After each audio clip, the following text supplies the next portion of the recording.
Netflix has revolutionised the way many of us watch media. Instead of buying films physically and waiting for a TV show to be played on TV, we have a massive library of content at our fingertips, whenever we want, with new and high quality shows being added all the time. So why hasn't this happened for video games? Well, I think it's for a number of reasons. Firstly, let's talk a little bit about the history of video game streaming services. In 1983, a man called William von Meister started a company called Control Video Corporation, which developed a cartridge and service called GameLine, which when plugged into an Atari 2600 and a phone line, it could download and play games over the internet. Charging a subscription fee, gamers could choose from a number of games and play them at any time after they downloaded to the cartridge. Along with a service called Play Cable on the Mattel television, it was offering gamers a new way to play games. Later on, there were services such as the Sega Channel and the Satellaview for the Super Famicom, both of which further attempted to explore the possibilities of sending games in a non-physical media. There are a number of common themes among these early attempts. The first is that it had generally high subscription fees and very low adoption rates, in part due to the fact that most people did not have internet access at home due to the cost and availability issues at the time. They made a number of innovations, but they did not succeed commercially. Over the next few decades, there was many attempts, both on console and computer, to give a subscription-style service to gamers. Whilst they had varying levels of success, none of them managed to gain any kind of foothold.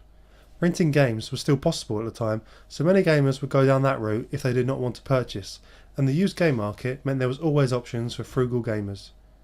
It's distinct from the movie market in that regard, because old games can still be played in high quality today, whilst old movies have to be bought on Blu-ray, so they retain their price as newer versions are constantly released.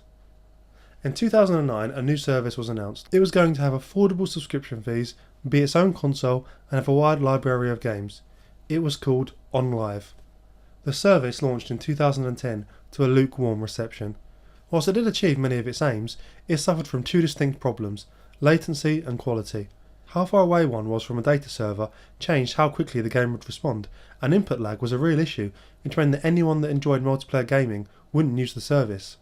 The strength of an internet connection controlled the picture quality, and whilst it let people have technically PC quality graphics, for many the resolution was squashed so much it didn't matter. The prevailing view at the time was that it was great as a way of demoing games, but it was not better than owning. OnLive flowered and stagnated until it was bought by Sony in 2015. Sony has been the most prevalent company to attempt to push streaming games.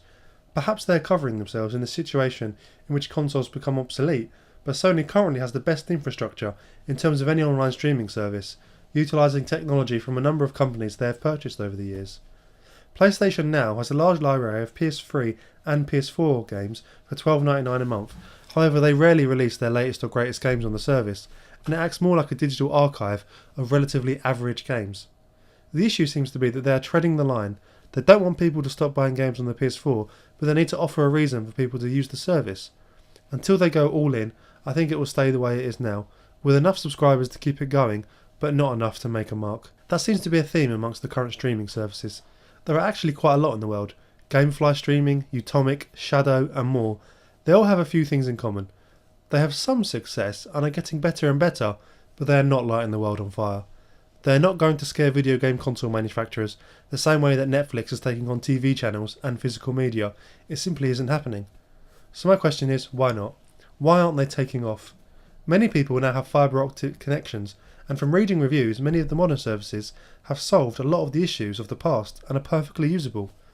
They do, however, have a number of drawbacks, which I think are going to remain an issue for the long term. The first is the libraries of games themselves. They often don't have the best games on them. They offer a lot of indie titles and some AAA games, but usually ones that are 5 to 10 years old.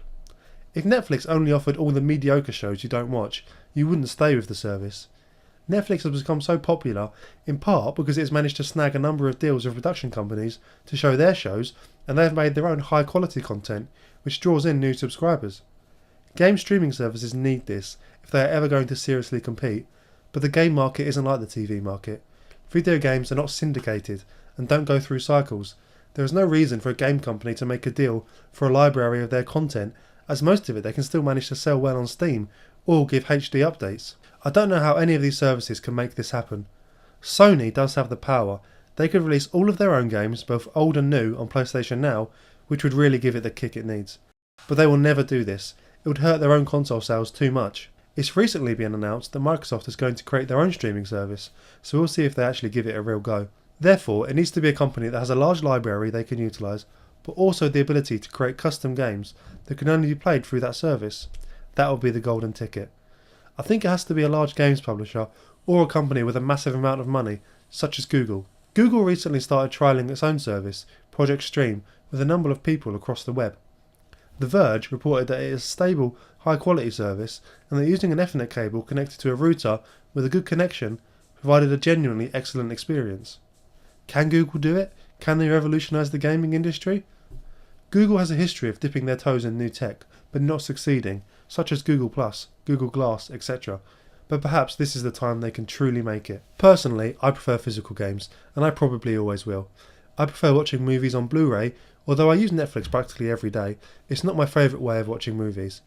That being said, I really want a service like this to take off. I think competition is important in any industry, and something which shakes up the gaming industry can only be a good thing. But for it to work, a company has to take a risk and genuinely do it. They need content that is only accessible on the service, they need a massive library, and they need it to be affordable. If they can do those three things, in time, the technical issues will surely be resolved as people upgrade to better internet services. Well, that was my opinion on the subject. What's yours? I'd love to start a discussion in the comments, so please comment with your thoughts. If you enjoyed this, please consider subscribing and even leaving a like. Goodbye!